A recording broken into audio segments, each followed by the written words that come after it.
2019 से लेके 2025 हो चुकी है, इंडिया को भाई कोई T20 सीरीज नहीं हरा पा रहा। सूर्य कुमार यादव ने हर टीम को भाई ऐसी दुर्गत बनाई है कि भाई कोई अब इंडिया में आने का नाम भी नहीं लेता। हर कोई डरता है इंडिया से, चाहे ऑस्ट्रेलिया हो, साउथ अफ्रीका हो, इंग्लैंड हो, बांग्लादेश हो, अफगानिस्तान हो, वेस्ट इंडीज हो, न्यूजीलैंड हो, हर टीम को भाई ऐसा बिछाड़ा है, ऐसा धुएं निकाले हैं, चाहे सेना कंट्रीज है, चाहे एशियन कंट्रीज है, चाहे इंडिया के घर में है, चाहे इंडिया के बाहर है, भाई नहीं छोड़ा उन्होंने। चाहे T20 वर्ल्ड कप के अंदर है, चाहे दुनिया में किसी जगह पे भी है। हैरान कौन है कि भाई सूर्य कुमार यादव जब से कैप्टन बना है उस बंदे को कोई अपनी जगह से हरा नहीं पाया।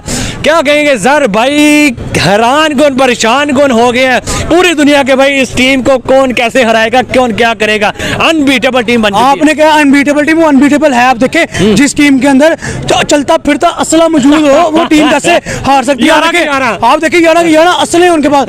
एक अगर F-16 है तो दूसरा थंडर है, अगर एक टैंक है तो दूसरा वो कहते हैं तोप है। आप देखिए अभिषेक शर्मा को आप देखें G3, आप तिलक वर्मा को उठा देखें राइफल, आप संजू सैमसन देखें वो AK-47, यानी कि वो टीम जिसके अंदर 11 प्लेयर असली हो वो उनको कैसे नाम किया अनबीटेबल। तैयारी किसकी? आपने ये मैं पहले आता हूँ अनबीटेबल के ऊपर। आपने कहा कि उनको कोई हरा नहीं सकता। आप देखें 2019 से आपने बात की, अब श्रीलंका टूर देखे सूर्या की कैप्टनसी में, हाँ एक मैच आ रहे लेकिन जीत गए सीरीज, ठीक है। उसके बाद आप देखें कि बांग्लादेश टूर के अंदर उन्होंने सीरीज जीती। उसके बाद देखें साउथ अफ्रीका टूर उन्होंने सीरीज जीती। आप देखें इंग्लैंड टूर सीरीज जीती। लाइक उनकी कैप्टनसी इस कैपेबल है। जहाँ पे उनको लगता है प्लेयर्स का जलवा बोलना है, वहाँ पे वो प्लेयर्स जलवा बोल के दिखाते हैं, बुलवा के दिखाते हैं। जहाँ पे उनको लगता है कि प्लेयर्स के पास की बात नहीं है, वहाँ पे उनकी कैप्टनसी बोलती है, उनकी कैप्टनसी का माइंडसेट बोलता है। आप अभी रिसेंटली मैच के ऊपर बात करके देखें कि चौथा T20 India versus England performances नहीं आई, माइंडसेट चल गया, ठीक है। उसके बाद यहाँ मैं क्रेडिट दूंगा हार्दिक पांड्या को, जिसने आई थिंक जब से डेब्यू किया है 2017 की चैंपियंस ट्रॉफी में इंडिया को उन्होंने ऐसा साथ दिया इंडिया के लिए, ऐसा खेला कि उसने अपना करियर उसी मैच के अंदर उसी ट्रॉफी के अंदर बना लिया। उसके बाद देखें कि आज भी उसको खिलाया था छोटे लड़कों के अंदर, जैसे अभिषेक शर्मा हो गया, संजू सैमसन हो गया, तिलक वर्मा हो गया, लेकिन वो अपना जलवा अपना तजर्बा वैसे ही देता है जैसे वो लेजेंड्स के अंदर खेल रहा हो। उसको लेजेंड में भी खिला दीजिए, जो कि अब खेला जाता है यूवी वगैरह खेलते हैं लेजेंड्स की चैंपियनशिप, उसके अंदर भी खिला दीजिए, उसका तजर्बा तब भी यही है। हार्दिक पांड्या बच्चों के अंदर भी लेजेंड है, ए ग्रेड के अंदर भी लेजेंड है और चैंपियंस के अंदर भी लेजेंड ही है। उसके बाद सूर्या की captaincy sir 17 series consecutive sir, 17 series किसी को नहीं छोड़ा उसने भाई। ये तो अपनी होम सीरीज के अंदर 17 सीरीज जीती हैं। आप देखें कि होम टूर जितनी कंट्रीज आई इंडिया के अंदर खेलने, उन्होंने उसके अंदर 17 सीरीज को अपने नाम किया। उसके अलावा आप देखें कि उनकी आई थिंक 30 मैचेस में से 3 मैचेस ही आ रहे हैं, 26, 27, 28 मैचेस वो जीते हुए हैं। सर बताएं तो सही क्या है, कौन सा जादू, कौन सा पंडित पीछे बिठाया है, कौन सी गोली खाते, कौन सी चक्की का आटा खाते हैं? देखिए ना इसमें कोई पंडित है ना इसमें कोई जादू है, पिच का मसला है। नहीं मान जाए पिच का मसला है। मैं बता दूं पिच का मसला, ना पंडित ना कोई गोली ना कोई आटा। आप देखें कि आपका माइंडसेट पैशनेट होना चाहिए क्रिकेट को लेके, आपका माइंड इस कैपेबल होना चाहिए कि आप कौन सी क्रिकेट खेल रहे हो, मॉडर्न एरा की क्रिकेट खेल रहे हो। देखो सूर्या नहीं चल पाता, संजू नहीं चल पाता, अभिषेक नहीं चल पाता, तिलक नहीं चल पाता, नीचे से आके हार्दिक चल जाता है। आप देखें अगर कोई भी नहीं चल पाता अभिषेक चल जाता है, कोई भी नहीं चल पाता तिलक चल जाता है, यानी कि उनका एक प्लेयर चलता है और आपके मैच को मॉडर्न क्रिकेट वाला थ्रिलिंग बना के निकल जाता है। मुझे मेरा एक सवाल आ रहा है दिल में कि सर दुनिया तैयारी करे तो किसकी तरह? अभिषेक की करते हैं तिलक चल जाता, तिलक करता है तो सूर्य कुमार चल जाता, सूर्या की करते हैं हार्दिक चल जाता, हार्दिक की करते हैं तो भाई कोई और चल जाता है। ये करे तो करे, आउट ऑफ सिलेबस आ जाता है। दुनिया तैयारी करे तो पूरी इंडिया के लिए करे। एक प्लेयर को पकड़ने जाओगे तो आप शिकस्त ही खाते रहोगे। जब आप पूरी इंडिया को पकड़ने आओगे तो आप फतह हासिल कर सकते हो, चाहे उनका फिर होम ग्राउंड हो, चाहे मुमकिन नहीं है ना। ये एग्जैक्टली ऐसी है। अब आप देखो मैं यहाँ पे एक छोटी एग्जांपल दूंगा कि इंग्लैंड के चौथे मैच के अंदर साकिब महमूद आया, अपने पहले ओवर के अंदर 3 विकेट कंसेक्यूटिव निकाल के निकल गया, लेकिन उसको ये नहीं पता था कि उसने तीनों नाम पकड़ लिए हैं, ऊपर से तीनों यंगस्टर पकड़ लिए, नीचे भी उनका पापा हार्दिक खड़ा है। अभी हार्दिक आया, उसने आके बता दिया कि भाई आप बच्चों को पकड़ के शोखे ना हो, बाप यहाँ मौजूद है अभी। तो देखिए उसने मैच को कैसा, आप देखिए 12 पे 3 आउट, 79 पे 5 आउट और फिर 166 पे 6 आउट हुआ। उनकी पार्टनरशिप 87 आई थिंक सो की पार्टनरशिप लगी है। तो आप यहाँ से एस्टिमेट गए कि उनकी एक विकेट खड़ी हो पार्टनरशिप के लिए खड़ी हो जाए तो मैच का पासा पलट के रख सकती है, मैच को वन साइड विनिंग बना के रख देती है। इसी वजह से ये माइंडसेट है जिनकी वजह से वो अनबीटेबल है। बिल्कुल ऐसे। सर क्या कहेंगे भाई, इन्होंने भाई परेशान कर दिया दुनिया को, सेना कंट्रीज परेशान है, एशियन कंट्री परेशान भयानक, कौन कैसे हराएगा, क्या कहेंगे इंडियन के प्लेयर्स के लिए? सारी की सारी जो है वो लेजेंड्स हैं। सर जिस तरह आपने कहा है हम स्लिम करते हैं, ऐसी टीम है अनबीटेबल है, लेकिन दरअसल बात यह है इसमें प्लेयर्स का भी रोल होता है, लेकिन आपकी जो सिलेक्शन कमेटीज वगैरह होती हैं बोर्ड, उनका भी बहुत बड़ा रोल होता है। कोई शक नहीं है। सही है, हमने कभी नहीं सुना कि कोई प्लेयर इंडिया का सोशल मीडिया पे इंडिया का कोई प्लेयर आके सोशल मीडिया पे ये कह रहा है कि यार मुझे चांस मिलना चाहिए था, मैं ये कर देता वो कर देता। ठीक बिल्कुल ऐसी है। है, तो हम जब भी देखते हैं हमारे पाकिस्तानी जितने भी उनको अपनी सिलेक्शन कमेटी से ही दुख होता है। अभी देखें जो सीरीज हमारे खेल रहे थे पाकिस्तान में, तो हमारा फखर जमान को ट्विटर की तरफ बाहर निकाल तो दिया। वही ना उन्होंने रख दिया मतलब साइड पे। तो मौका दें, ये यही आप देख रहे हैं जिस तरह आप कह रहे हैं ना इंडिया अनबीटेबल है, इसी वजह से है कि उनकी जो सिलेक्शन कमेटीज हैं जो उनके ऊपर बैठे हैं ना, वो उनका डिसीजन अच्छे हैं, डिसीजन मेकिंग अच्छे करते हैं। तो उस जब डिसीजन अच्छा होता है ना, तो प्लेयर को पता होता है यार इसने मुझे चांस दिया तो मुझे अपना पोटेंशियल देना है, तो वो अपनी जान लड़ा देते हैं। इधर जब हमारे प्लेयर्स को ये मौका ही नहीं देते, जब उन्हें सिलेक्ट ही नहीं होने देते, जब वो फॉर एग्जाम्पल कभी 10 सीरीज के बाद मौका उसे मिलता ही है तो उसी सीरीज में इंजर्ड होकर बैठ जाता है। अच्छा मैं यहाँ पे एक बात करूंगा, भाई ने जो कहा कि वो मौका देते हैं, आप देखें कंट्रोवर्सी हर मुल्क में नजर आती है। आप देखें शिवम दुबे की कंट्रोवर्सी नजर आई थी, किस वजह से कि वो सीएसके का प्लेयर है, एमएस धोनी की वजह से। गौतम और एमएस के जो है वो ताल्लुकात अच्छे नजर नहीं आते, लेकिन उस लड़के को मौका अगर मिला चौथे मैच में तो उसे 50 करके बताया कि मैं वाकई डिजर्विंग प्लेयर हूँ, मैं टैलेंटेड हूँ, मेरे अंदर टैलेंट है, मैं पर्ची नहीं हूँ। उसने ये चीज परफॉर्म करके दिखाई। देखिए 2 छक्के 7 चौके लगा के उसने शोल्डर पे बोल गया, हेड पे बोल गया, लेकिन अपनी उसे मैच विनिंग परफॉर्मेंस दी। और देखिए यही वजह है कि जब आप पर्चियां नहीं खिलाते, जब आप वाकई रियल टैलेंट को लेकर आते हैं, तो आपकी जो टीम है वो अनबीटेबल बनती है, आपकी जो टीम है वो फतह जो है उनके कदमों में आकर गिर जाती है। तो यही पॉइंट है कि आप कुछ भी कर लो, टीम अनबीटेबल है वो और वो रहेगी। सर मेरा सबसे बड़ा सवाल यह है कि हमारा कोई यंगस्टर इंटरनेशनल में जाता है तो वो भाई परफॉर्म नहीं कर पाता। इंडिया का यंगस्टर जब इंटरनेशनल में जाता है 150 से नीचे बात ही नहीं करता।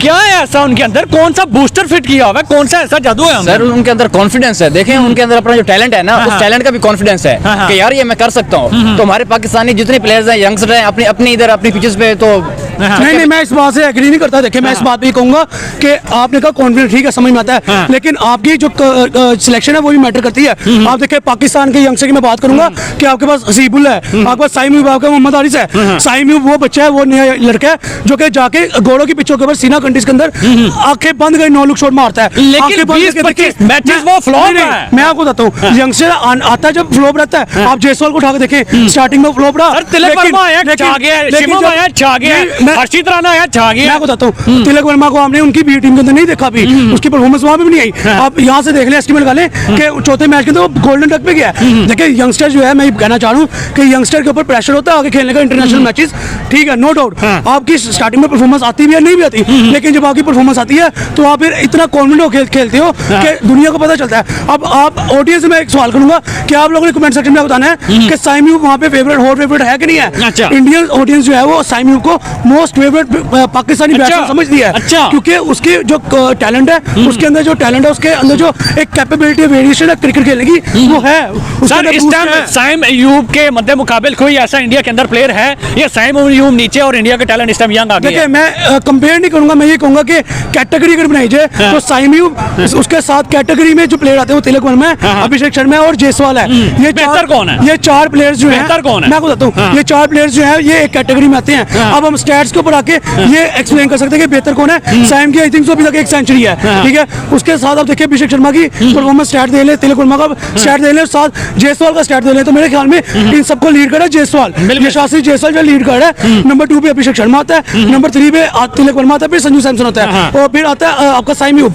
देखिए चारों प्लेयर लेफ्ट हैंड है और कैपेबिलिटी रखते हैं, और नो डाउट ये चारों यंगस्टर जो है ये ऐसी क्रिकेट खेलना जानते हैं जिसको वाकई क्या है, हम मॉडर्न क्रिकेट है। अगर ये प्लेयर तिलक वर्मा को आप निकाल दो, अभिषेक शर्मा को निकाल दो, जयसवाल और साइम को अगर आप रख लो, ये अगर दोनों प्लेयर 15 से 20 बॉल स्टे कर गए हैं तो आप आंखें बंद करके ट्रस्ट कर ले मैच विनिंग परफॉर्मेंस। सर मुझे ये बताएं इंडिया का बैकबोन आखिर कौन है इस टाइम? 2 प्लेयर जो भाई बैकबोन बने हुए इस टाइम इंडिया के, जो इस सीरीज में उनको कोई हारने नहीं दे रहे। देखिए मैं यहाँ पे 2 प्लेयर्स का नाम नहीं लूंगा, मैं यहाँ पे कहूँगा पूरी टीम इंडिया की जो 11 प्लेइंग साइड है वही उनकी बैकबोन है। क्योंकि आप देखो जब वो ग्राउंड में उतरते हैं वो अपने क्लैशेस को बाहर रख कहते हैं हैं वो अपने पर्सनल इश्यूज बाहर रख के आते हैं। जब वो ब्लू जर्सी में खेल रहे हैं तो वो ऐसे ही दौड़ते हैं जैसे एक शेर का झुंड दौड़ होता है। अच्छा। ठीक है, आप ये देखें कि आप यहाँ पे ये नहीं कह सकते कि संजू सैमसन जो है वो बैकबोन है। आप यहाँ पे ये नहीं कह सकते अभिषेक शर्मा बैकबोन है। आप यहाँ पे ये नहीं कह सकते तिलक वर्मा बैकबोन है। इवन दो आप ये नहीं कह सकते कि हार्दिक पांड्या, सूर्य कुमार यादव अकेला बंदा बैकबोन है। उनके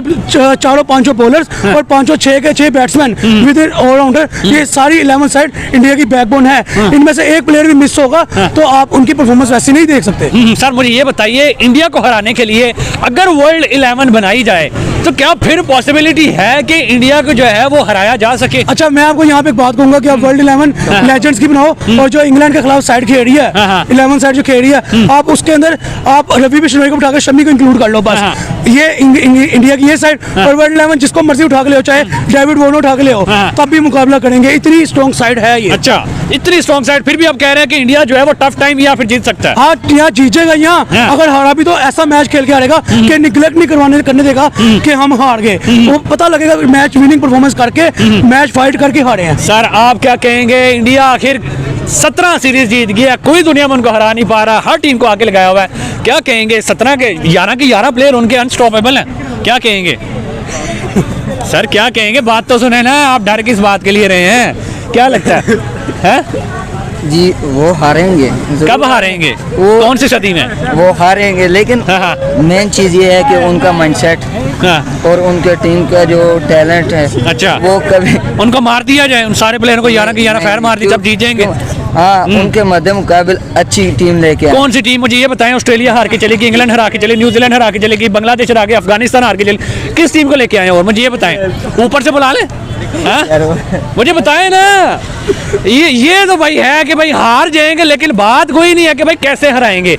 सर मुझे ये बताएं, आगे चैंपियन ट्रॉफी आने वाली है, क्या लगता है? जिस तरह अनबीटेबल इंडिया की T20 टीम रही है, अनबीटेबल ODI वर्ल्ड कप में रहे, एशिया कप में रहे, लगता है कि इसी तरह ये आगे भी चाहने वाले हैं? अच्छा, मैं यहाँ पे एक बात कहूंगा कि अगर ग्रुप स्टेजेस को देखा जाए तो पाकिस्तान, न्यूजीलैंड, इंडिया और बांग्लादेश आई थिंक सो एक ग्रुप में है। आप देखें, इंडिया की बांग्लादेश से सेम टसल है, बांग्लादेश से वो ऐसा मैच जीतेंगे कि बांग्लादेश की नानी भी याद करेगी। अच्छा। फिर न्यूजीलैंड के साथ जो टीम है, न्यूजीलैंड की टीम और स्ट्रॉन्ग है, लेकिन होम सीरीज का रिवेंज है वो टेस्ट के अंदर, तो ये भी मैच इंडिया जीतेगा, हर हाल में जीतेगा और ऐसा जीतेगा कि न्यूजीलैंड भी पछताएगा कि हमने इनके साथ मैच खेला है। रही बात पाकिस्तान इंडिया की, पाकिस्तान का स्क्वाड मेरे मुताबिक ऐसा खास नहीं नजर आया। अच्छा। जो मैं एक्सपेक्ट कर रहा था कि इस तरह का खास स्क्वाड आएगा और मैच इंडिया पाकिस्तान देखने वाला होगा, लेकिन वैसा स्क्वाड नहीं आया। तो मुझे पर्सनली ये वाइब्स आ रही है कि ग्रुप स्टेज में इंडिया अनबीटेबल जाएगा सेमीफाइनल तक। उसके बाद ऑस्ट्रेलिया अगर वहां से ऊपर आया, इंडिया ऑस्ट्रेलिया का टाकरा, वहां पे कुछ डाउटफुल नजर आएगा कि शायद जीते या हारे, लेकिन जो भी होगा इंडिया अपनी जान बुरी मारेगा। सर मेरा लास्ट क्वेश्चन आपसे, शॉर्ट जवाब दीजिएगा। चैंपियन ट्रॉफी आ चुकी है,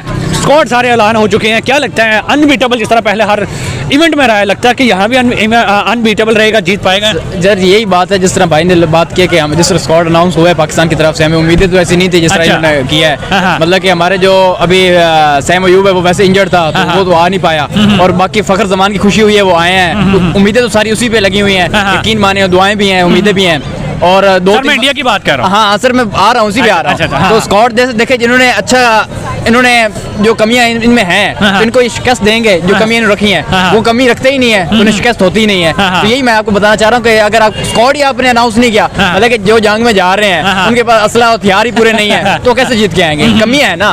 इंडिया वाले जीत पाएंगे? तो उनके पास असला सब कुछ पूरा है ना सर, अब वो जीत के आएंगे। अगर देखे जीत हार होती किस्मत की, लेकिन वो खेलेंगे ऐसे कि पता चलेगा कि टीम खेल के गई है। अभी बंदा एक टारगेट 200 का है और एक टीम 100 से बाहर आ गई, तो वो मतलब ये कौन सी है? अगर हारना भी है तो 190 पे जाके हारो, 180 पे जाके हारो, पता तो चलेगा यार बंदा हारा है तो लड़ के हारा है। तो ये वो टीम है जो अगर हारेगी भी सही तो लड़ के हारेगी। चल बहुत शुक्रिया, थैंक यू।